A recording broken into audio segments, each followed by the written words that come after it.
Oh gosh, that's a very hard question. Right. I'm hoping I don't need to be in that situation. Well, I'm a vegetarian, so there's an extra hurdle there. Eating any flesh at all would be like some extenuating circumstances. I don't think ever. I don't think I would. Well, maybe. I'm an eater, so maybe. Maybe I would consider it. And that's a joke. I guess if I'm lost enough for a long enough period of time, no communication, no way to get back. Yeah. Like pretty much a post-apocalyptic situation. I think the first movie I watched that had cannibalism in it was a true story, Alive, about I think it was the soccer team that their plane crashed in the Andes and they had to resort to eating human flesh. I think it would be that kind of scenario that it would take life or death. Plane crash, like if I'm not going to survive, like pick the weakest, let's go for it. Like survival of the fittest, unfortunately, but like, curious a little bit, just a little bit. Do you have kids? No, I do not. I don't think I would eat them, though. No, I was thinking maybe if they were starving, would you possibly? Oh, would I? Yeah. Sadly to know that they would become a creature at the end, but... I've heard you do some crazy things when you're that hungry. I don't think I'd ever do it, though. I think I'd die before I'd have to go to that point. I think most people don't like the idea of admitting that they would be willing to do that, but I think when it comes down to it, life or death, I think most people would. Hidden within the shadows, throughout tales that span generations, monsters exist in many forms. Explore the folklore, embrace its most important lasting features, and delve into information of the unexpected. These are Monster Myths. What you know about monsters could save a life, possibly even your own. I need you to help me inform the masses. I'm Kephen Sting, and tonight's Monster Myths features the Wendigo. Now there's a creature in your dimension that dwells deep within the mountains along the upper border of the United States and Canada. Only this monster is unique because it comes in several forms. A monster as a beast and a monster of the mind. I got a message last month from Ian J. Bidgood who asked, can you explain the connection between the Wendigo and cannibalism? The consumption of human flesh. Well, Ian, I'm afraid there's no avoiding it in this tale, and I will try to be as tasteful as possible. Pun intended. But it seems that the connection is a close one, and we will look into all of this before we've completed this episode. The Wendigo is a mythical creature originating from Native American folklore, Algonquin folklore to be exact, and it is said to roam the forests of the Great Lakes region as well as the Atlantic coast of both the United States and Canada.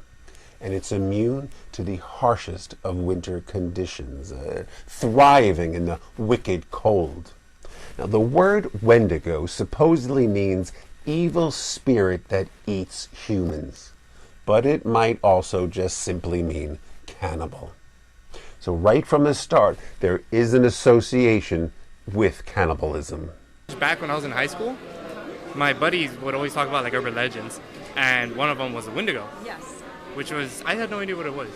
Up until they told me, it was pretty much a legend of like someone who pretty much gets lost in the wilderness. Mm-hmm. And they pretty much, as they starve, they crave for like fresh flesh. Yeah. And due to like, I think it was like a demonic possession, after they eat the flesh, that's when they start becoming more of a creature. When I was really little, my family would tell it to me as just a scary story, but a fun, scary story. I've heard of the Wendigo in multiple stories when I was a kid. In Pet Sematary, Stephen King. I started reading Stephen King when I was about 12 years old. And scary stories to tell in the dark. I mean, the Wendigo has been in pop culture for as long as I could remember. And I grew up in North Idaho, and there's a lot of Native American legends that are told up there. And so, I mean, I've grown up hearing stories about the Wendigo. It's actually a really, really cool part of, you know, pop culture, especially in the horror genre. I was watching a show called Charmed, which is about witches and all that stuff, and they had an episode with the Wendigo, some sort of beast-looking thing that came and... I've just always been a fan of monsters and things like that, so I'm not sure exactly when I first heard of it, but if I were to go like back in my memory, I do remember like there was an episode of Supernatural, the show Supernatural, like way back in the first season, where they go after a Wendigo. So that's like the first like really big moment that I remember it. But I feel like I knew about it before seeing that. So when I first started sculpting in '98 in Brooklyn, I was walking down the street once and I came across a studio that was open because it was hot. It was the middle of summer, and there was a guy sculpting a large creature suit in there. And I was like, wow, that's pretty cool. What are you doing? He said, I'm sculpting a Wendigo for a movie. I think he was the last effects shop in Brooklyn at the time. And he was actually moving to LA too. And I said, what's a Wendigo? And he told me the whole legend. And yeah, that was it. And then I think a movie came out like a few years later, and I watched that, and everybody's got their own sort of like version of what a Wendigo is. Folklorists say that when this evil spirit is manifested into a creature, that it can stand up to 14 feet tall. That's right, 14 feet. Now, there's also an interesting concept about how it grows to be so massive. Apparently, there is a correlation between how much it eats and its eventual size. If it eats, say, a man, then it absorbs that mass of human into its own form and grows proportionately from it. So basically, it grows larger the more it eats. I have the same problem with donuts. Now, it sort of reminds me of the Blob, which I saw on TV recently. I mean, that monster grows larger the more it consumes, and eventually it just becomes humongous.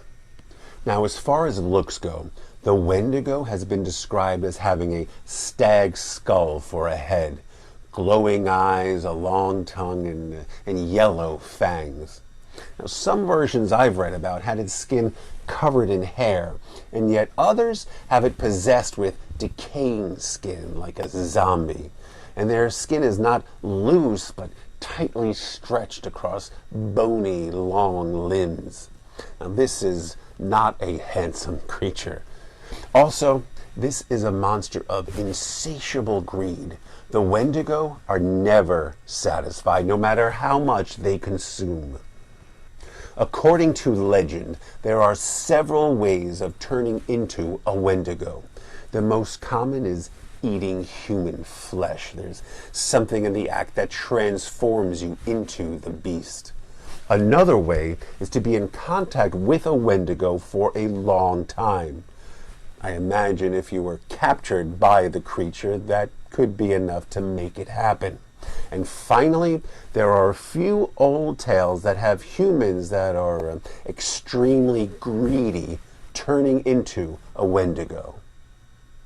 Scare people. I mean, it's a terrifying being. I mean, to keep people out of the woods, keep people off the land that they shouldn't be on, you know.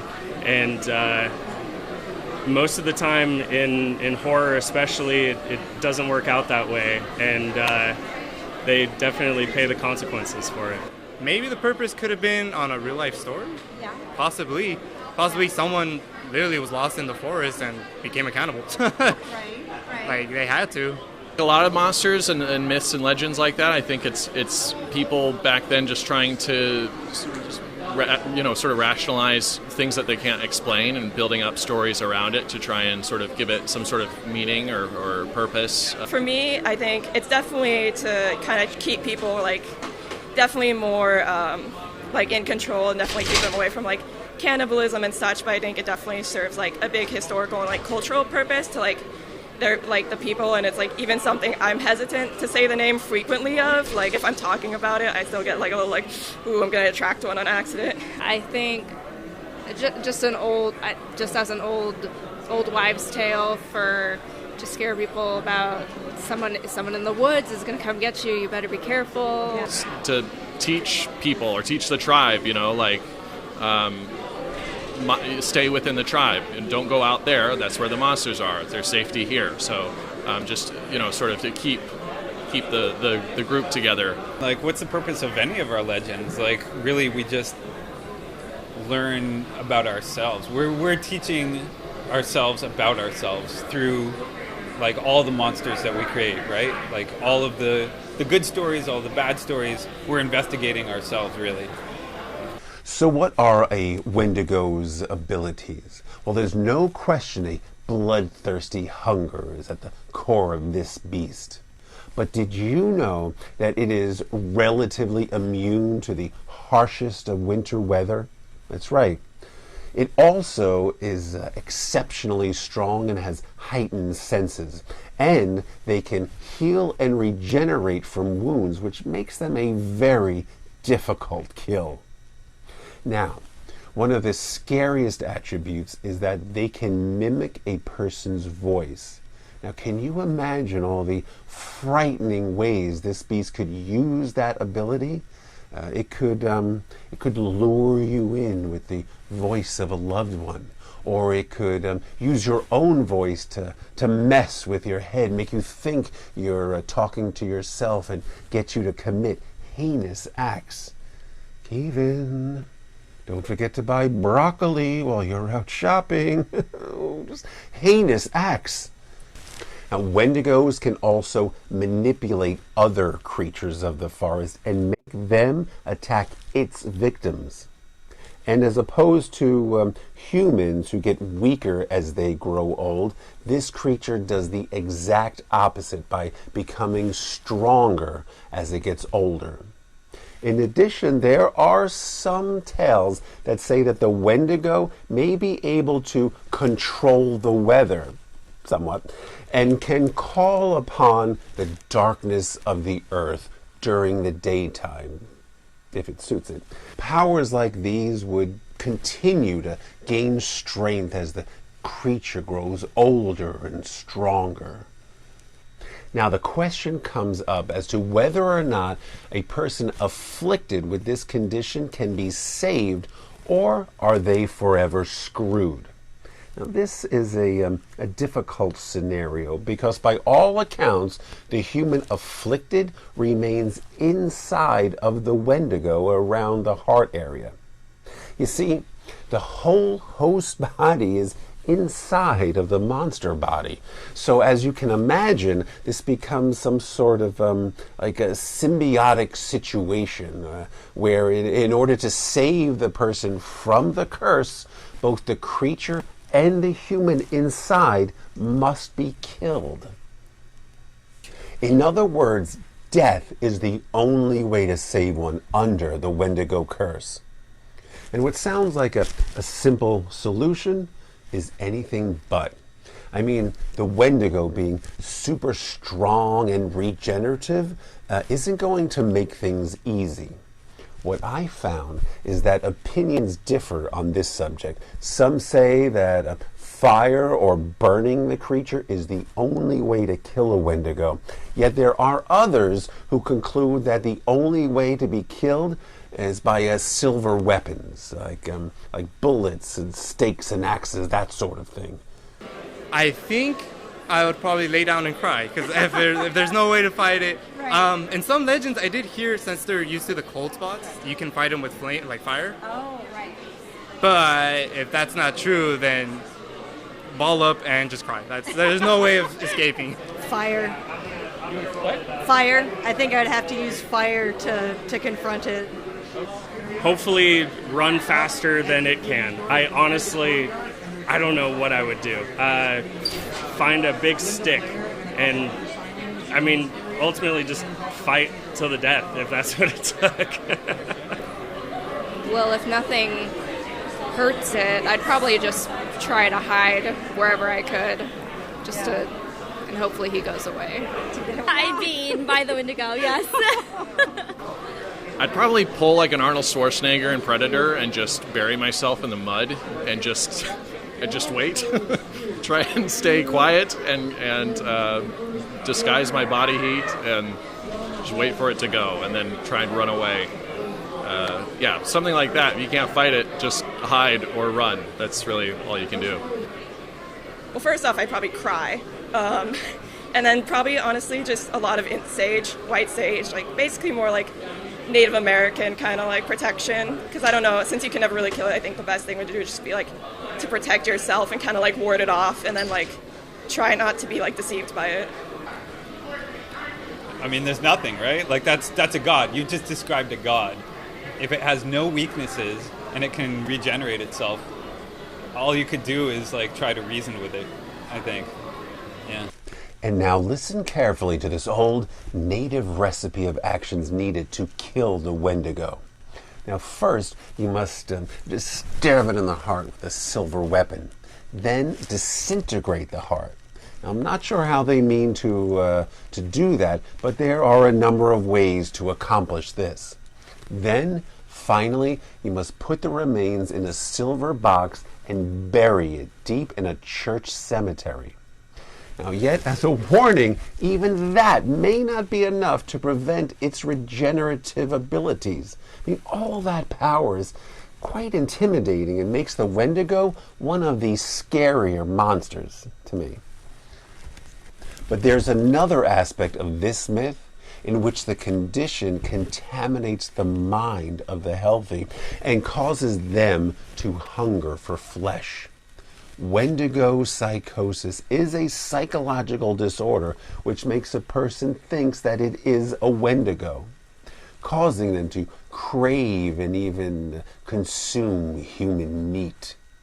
So in summing up this episode, I'm wondering if this is quite possibly one of the scariest monsters I've ever analyzed. Now, if you live up near the Great Lakes area of the United States, tell me if you know more of this creature than I've been able to find out so far. Perhaps some of you have some frightening stories of your own to tell me about. So write to me, faithful viewers, either here in the comments or on my Facebook fan page. It's easy to get a hold of me in either place. Oh, and remember to like this video if you want to see more episodes. And don't forget to share the heck out of this because I need your help to inform the masses.